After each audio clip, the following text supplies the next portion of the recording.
Hello everyone. বেশ অনেকদিন পরে আপনাদের সাথে নতুন করে একটা ভিডিও বানানো হইতেছে। তো আগে আমরা যেরকম এডুকেশনাল কনটেন্টগুলো বানাইতাম, তো ঠিক এইরকমই বাট এখন আমাদের কনটেন্টটা একটু ভিন্ন হবে। তো পাশাপাশি আমরা ২ ধরনের কনটেন্ট ক্রিয়েট করব। একটা হচ্ছে গিয়া বাইরের দেশে যাওয়ার জন্য যে প্রসেসিংগুলো থাকে, সেটা কিভাবে করতে পারেন বাসায় বসে।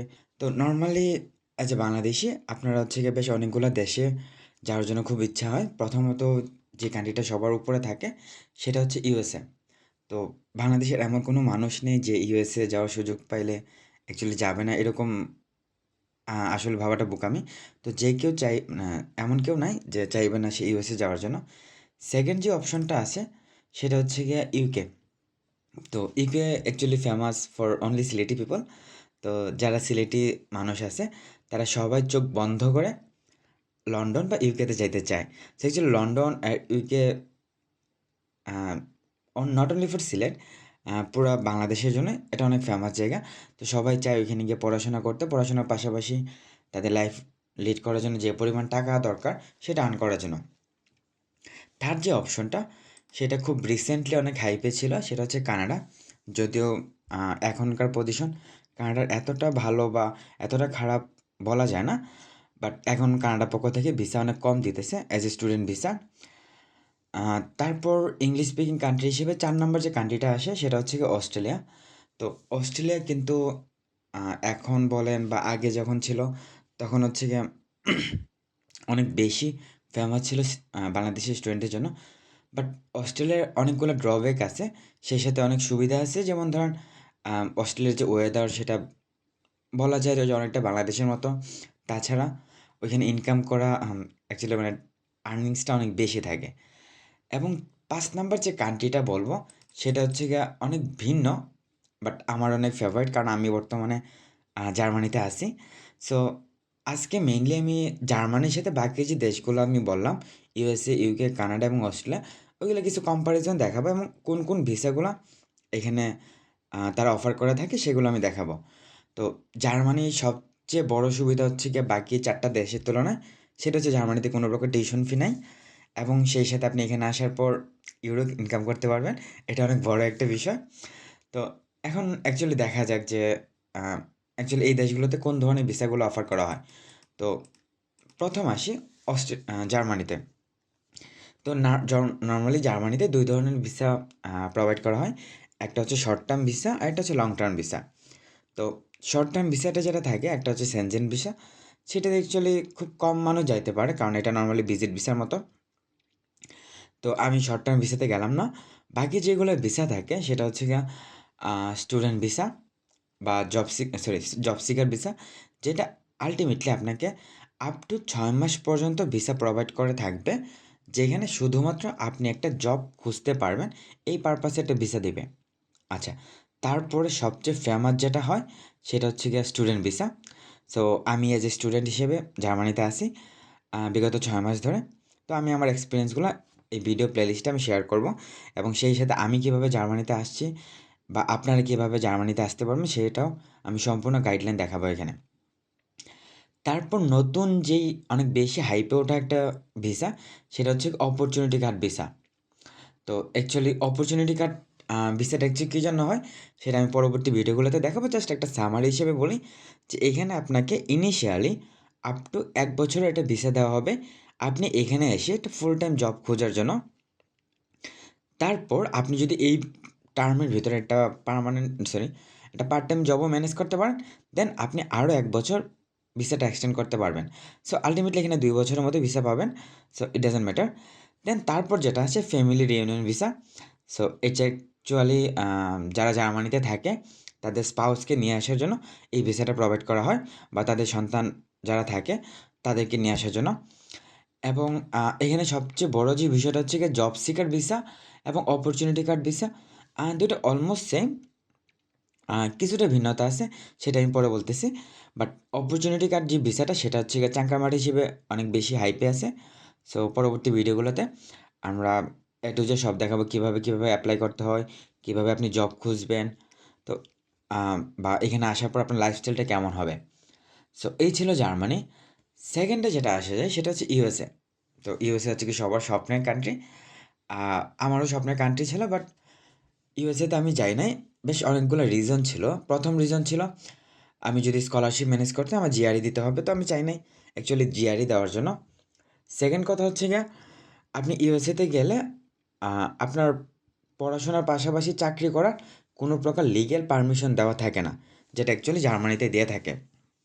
আপনি সপ্তাহে 20 ঘন্টা এবং মান্থলি 80 ঘন্টা করে জব করতে পারবেন all over all the year. আপনি 1020 ঘন্টা 1120 ঘন্টা জব করতে পারবেন, যেটা ইউএসএতে টোটালি অবৈধ।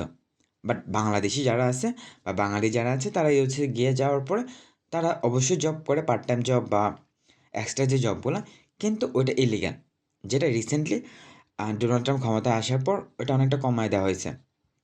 আচ্ছা, সো এখানে স্টুডেন্ট ভিসার মধ্যে সবচেয়ে হাইপে যেটা আছে সেটা হচ্ছে কি F1 ভিসা।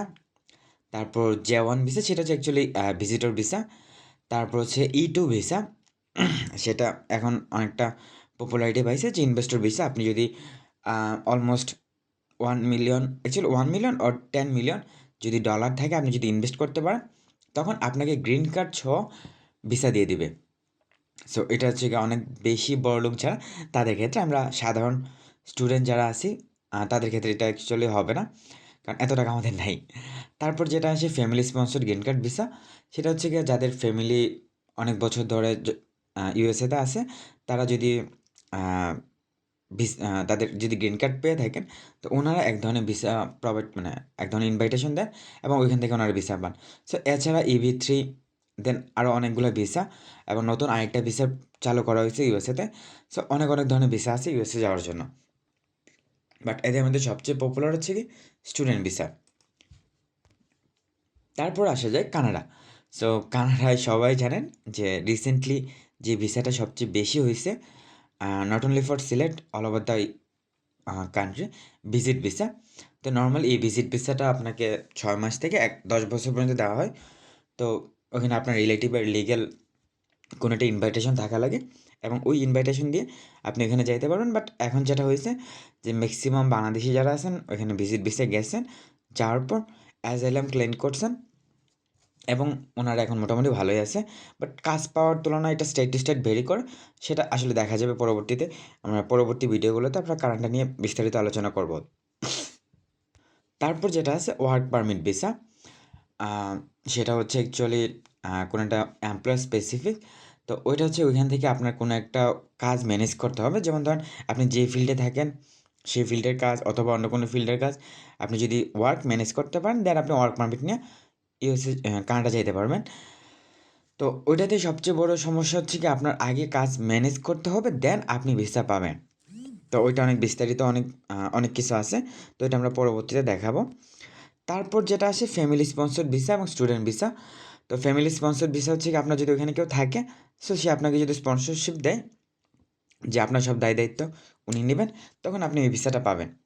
আচ্ছা, এবং সবচেয়ে বড় যে ভিসাটা সেটা হচ্ছে ইয়ং জেনারেশনের জন্য, সেটা হচ্ছে স্টুডেন্ট ভিসা। তো এটাও সবচেয়ে সহজ এবং সবচেয়ে ভালো একটা হয়, যে আপনি ওইখানে যাবেন, পড়াশোনা করবেন, সেই সাথে আপনি ইনকামটা করবেন, আপনার লাইফ যে কস্টিংটা থাকবে সেটা ইনকাম করার জন্য, এবং সেই সাথে কিছু সেভ করতে পারলে সেটা দেশেও পাঠানো যায়। এটা অনেক ভালো একটা সুযোগ। তো কানাডার সবচেয়ে বড় অসুবিধা যেটা, সেটা হচ্ছে কি আপনার যদি স্কলারশিপ না পাওয়া যায়, সেক্ষেত্রে টিউশন ফিটা অনেকটা বেশি থাকে। নর্মালি যদি ইউনিভার্সিটি লেভেলগুলোতে যান, তো মোটামুটি আপনার পার সেমিস্টারে, আমি যদি সেমিস্টারের কথা বলি, পার সেমিস্টারে 8,000 বা 10,000 কানাডিয়ান ডলার, যেটা সিএডি পর্যন্ত হয়ে থাকে। বা আপনি যদি স্টেট লেভেলে কলেজগুলোতে যান, সেগুলোতে মোটামুটি 6 থেকে 8,000 ডলার পর্যন্ত হয়ে থাকে, দ্যাটস মিন কানাডিয়ান ডলার।